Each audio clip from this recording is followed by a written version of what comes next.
Sadly enough, I think one of the most glaring things is there's usually no father in their lives.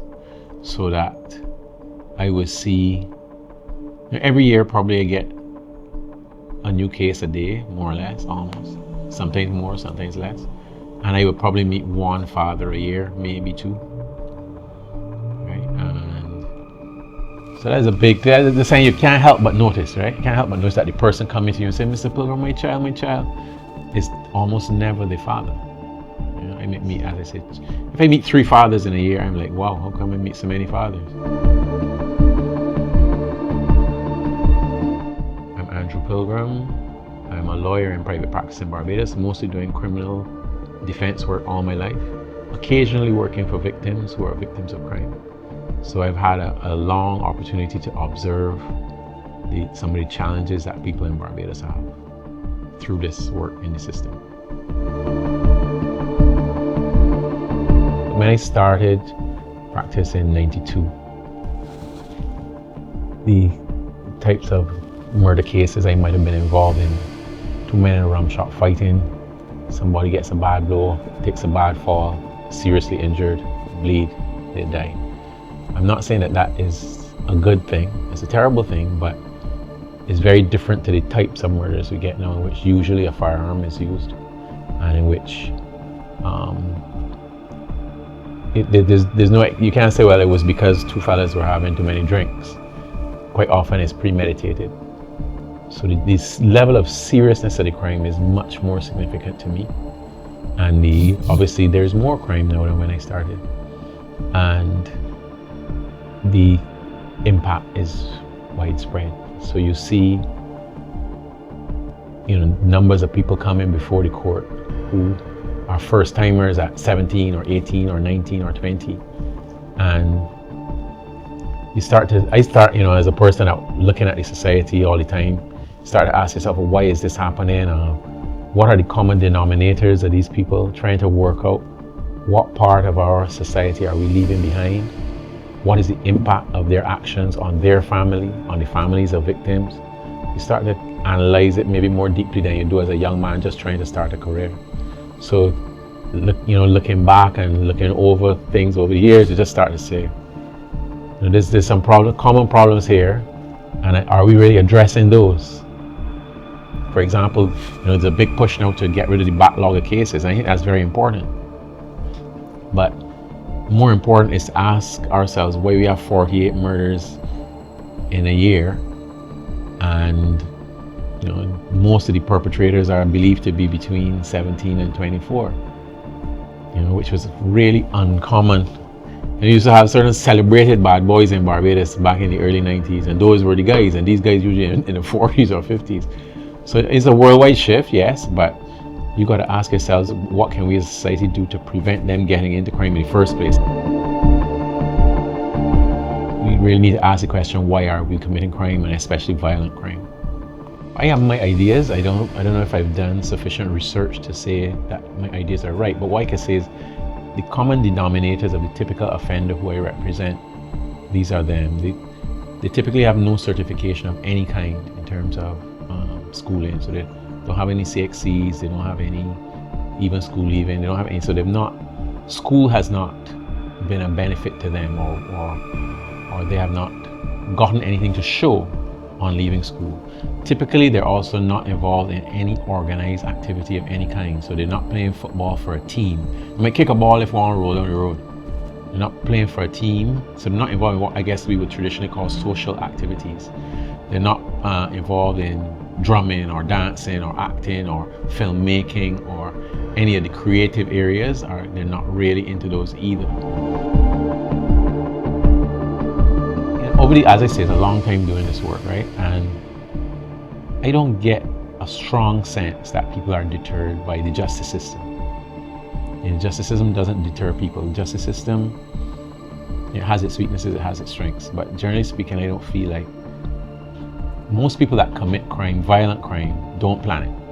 And that, in Barbados anyway, that's a good thing.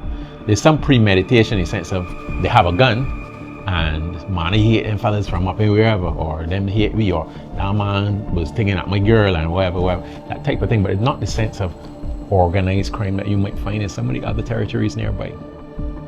So there's not that, because it's not organized and properly planned, the consequences are not thought out either. So invariably, after the shooting or after the stabbing or after, it's just like, oh shoot, if I did think I'm gonna do this, Again, it's not necessarily a remorse thing, but it's like, I regret what I do because it got me in problems now.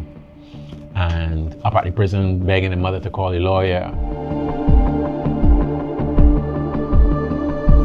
I would say, largely speaking, remorse is not the kind of remorse we have in mind. It's more like, not sorry it happened, sorry I got caught, or sorry that, something might be sorry the person died. They might have thought at the time, oh, I wanted to hurt him, but I didn't want to kill him. But the remorse is not usually focused in thinking, what have I done? Why did I do this? I wish I had not done this. I'm so sorry I did it. That's not usually the feeling that I get. Right? Not, obviously, there's exceptions to all of these things. But generally, the thing is, why get catch, or why he had a dead, or so it's almost like if the person's an idiot for dying, or So there's not a sense that people are thinking through their actions. Right? I thought through this. I decided to do this because across the board, none of them want to be at prison. A lot of people, we in Barbados often tell stories. Oh man, them men is do crime and go up at Dodds and get 3 square meals and things. People hate prison. People think prison in Barbados Dodds is now a lot better than Glengarry, but people hate prison. I'm not. Other than people who are slightly psychologically imbalanced, I don't encounter clientele who like prison.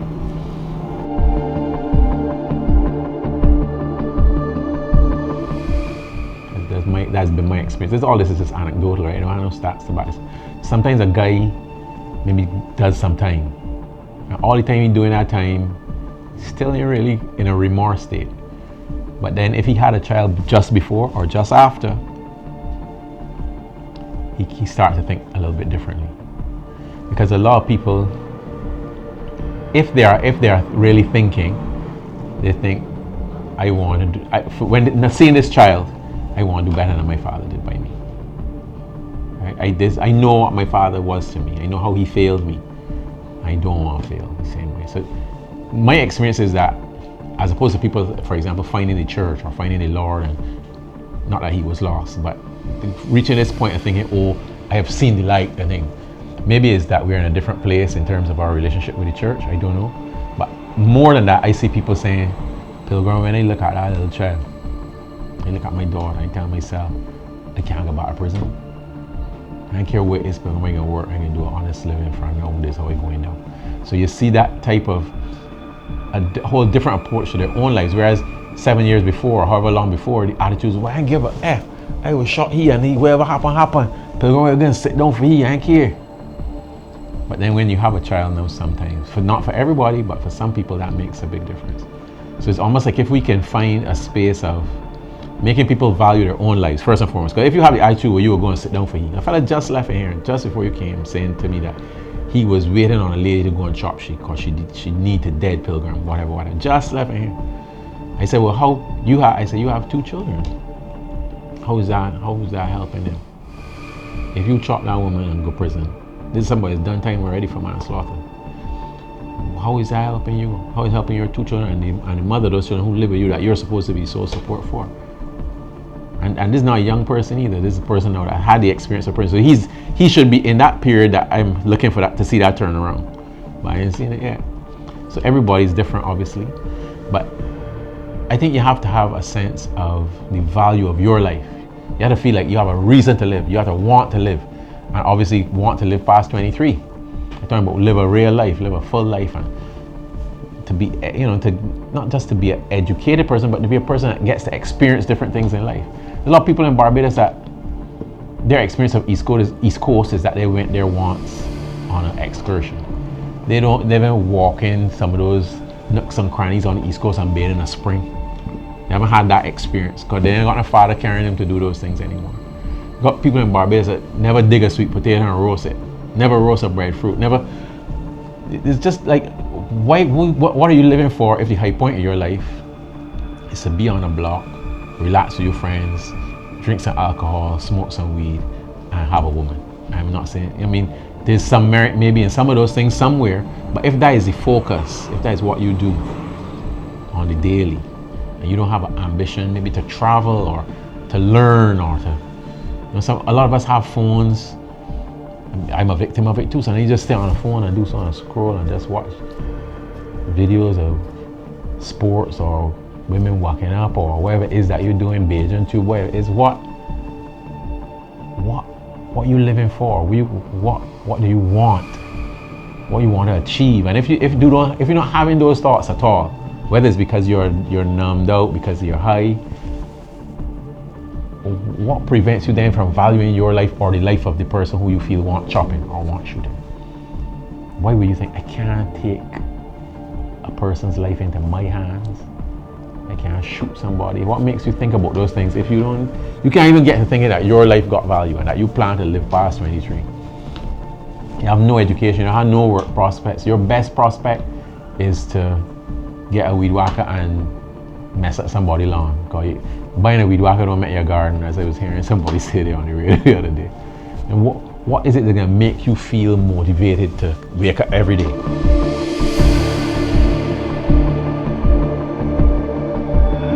And I always say, talking with lawyers and things, just on a kind of nuts and bolts level, the guy that stabs someone to death or chokes them, it takes a lot more to do that.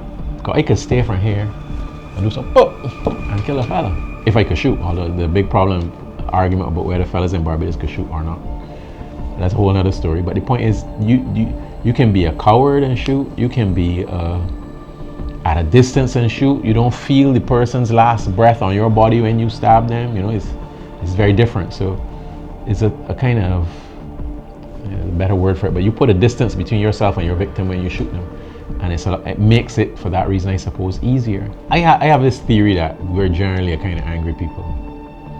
And whether that is something that comes out of a post-slavery society, I ain't sure. I ain't really got the backup for that to make such a sweeping statement. But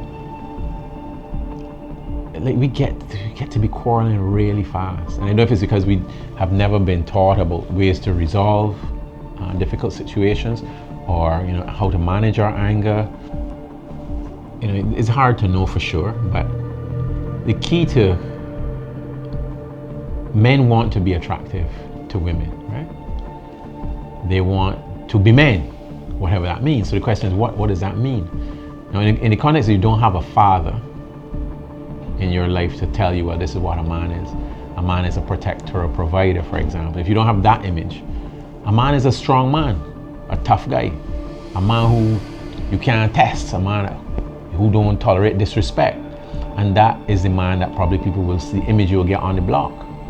So he becomes the more attractive image for the woman and for the young man. The young man saying, do I want to be like my father who's in the rum shop and who my mother had to put in court to get a little $35 when the week come? Or you want to be like Rinky Dan, who on the corner got some gold around his neck and nobody don't freak around him? Who do you want to be like? And that, people will say, oh, women don't want a nerd, women don't want a man that stopping home quiet and can't test and can't do nothing, and women want tough guys. And the question is, what is tough? What is manhood? And that all those questions, I think, arise for me as I look at these young boys with no father figure coming up and finding that violence is something that they should do. The Caribbean, right, as a whole, is perhaps the most violent place, one of the most violent places around, other than war-torn places. Our murder rates, if you include all the territory, our murder rates are high. And even for a place like Barbados, where you would say, well, 48 is not a lot of murders, it's a lot if your population is only 280,000. A lot of people to be killing. A lot of people to get licked down on the road. But do we find out why we do these things? Why we kill people? Why we drive badly on the road? Why we get so angry? You read comments, sometimes under things about murder, people be saying, man, he won't killing. So that we're not even processing the fact that we don't want to be violent. We're not seeing that. We just seeing, man, if it was me, I would forget I would do this, I would do that. And you on the road, somebody driving too slow, not too fast, and you cursing them for that. it's easy for us to reach the first response of anger, and immediately behind anger is violence. Growing up, I didn't think of Barbados as a violent place. Yes, I knew people that get lashed with big rocks. I get hit in my head with a big rock. I know people that get slapped with a Collins. These things happen. I'm not saying it didn't happen. But when you add firearms to the mix, it becomes a very, very different kind of sauce that you create in there.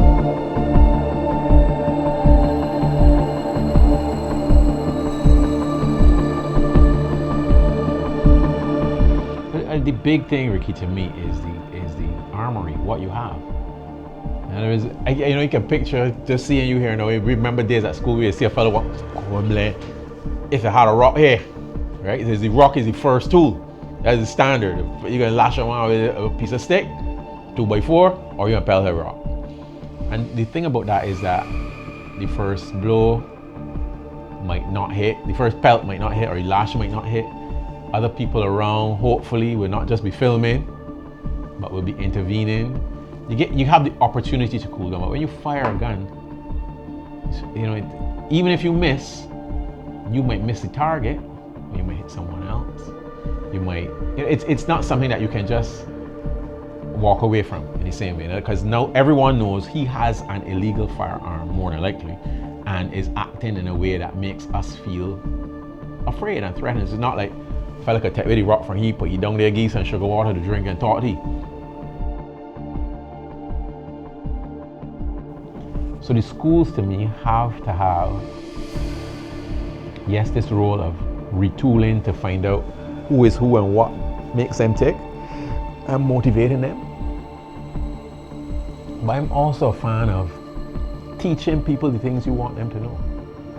I want you to value the earth, for example. I don't want you to litter on the beach. I don't want you to put poisons in. I don't want you to use weed killers. I want people to be taught about the earth and its value. I want people to be taught about conflict resolution.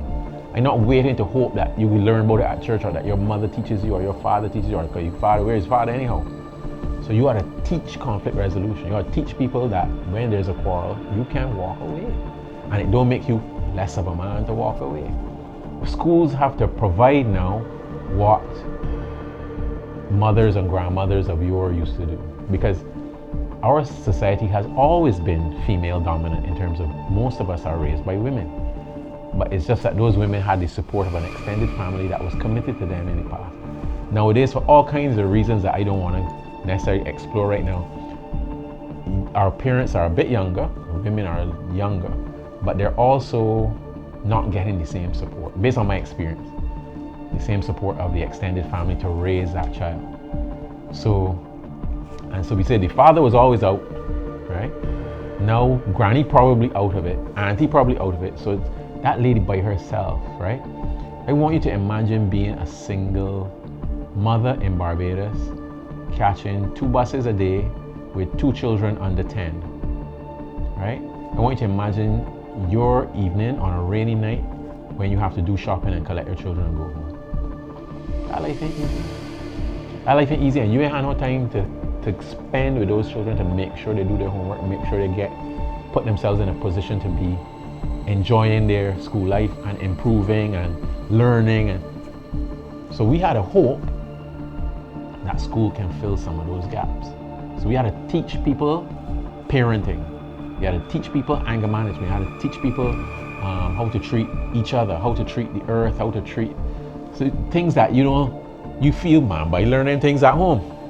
Maybe you did, but the majority of people ain't learning it. And we gotta reach the majority, because now that majority becomes a danger to us all if their attitude to life is, my life has very little value and I don't know how to settle disputes. So that, for me, if the schools can't do it, we're in problems, because we can't say we're gonna rebuild the family structure. Maybe in school we'll teach people about that as well, and get to that point one day where the families can take back up some of that slack. But right now the nuclear family and the extended family can't handle it and are not handling it. So that you have, so many things that factor in, but you have a society in which people expect politicians to provide for these large numbers of uneducated men that are out there. You expect that that somebody is going to provide you with things for you to live. And if they don't, man, he's a stinking politician. He should have do this, he should have do that, but he didn't do it. But we can't expect, obviously, that politicians are going to hand us out enough things for us to survive and have a proper existence. So at the end of the day, I feel all roads lead back to schools. Therefore, the Ministry of Education probably is going to become the most important ministry in this country, and its management of schools and schooling is going to become the most important thing in Barbados. Maybe closely followed by the fact that we eating ourselves and walk into the grave. So obviously Ministry of Health can be really important too, but you can't help but feel that I don't have any disrespect for the church, but I don't think the church can do it, and I don't think the church is attractive enough to young people that it's going to work. I mean, obviously if you dump it on the school and say school's best sorted out, that's not ideal. So we need to find every single possible avenue through which we can intervene to make things, to try to turn things around. Because you always got to feel you live in a society with less than 300,000 people in a basically good, healthy, open air environment. You got to feel that there's things we can do to change the country. Because you can't feel if the politicians don't do it, well, that's the end of that. Because all of us are politicians. All of us can communicate. All of us can influence. And in a small society, if everyone is saying to themselves, I have a responsibility to influence those around me. Because every time there's a murder in Barbados, you might not know the victim or the perpetrator. It means amazing to me how small Barbados is. You will probably know the sister of the deceased. Barbados is really tiny. So if all of us are saying to all constantly, I know 20 men under 25. Am I looking out for them a little bit, just asking a question, how work going, what's going on? Am I noticing when they're behaving in an angry fashion and trying to point them in a certain direction? If I'm a wealthy person, am I only thinking about employing other wealthy people, or am I looking to see who are the people in my community who are disenfranchised? Can I give them a little chance? How do I think about an ex-convict in Barbados? Am I thinking this for someone who can turn their life around, or is it discard and forget about it? So it's multi-pronged attacks, multi-pronged approaches. Perhaps some better attacks than talking about non-violence, but we gotta find every way we can. And if with the right attitude, and with, as I say, with all of us seeing ourselves, especially people who are doing well in society, thinking I owe something. I live here and I enjoy. Barbados must be one of the sweetest places to live in the world. I owe something to this society. I'm willing to give up a little bit of my time, because time more important than money more often than not, to say something or do something that helps somebody turn their life around a little bit. That kind of thing's priceless. Yeah?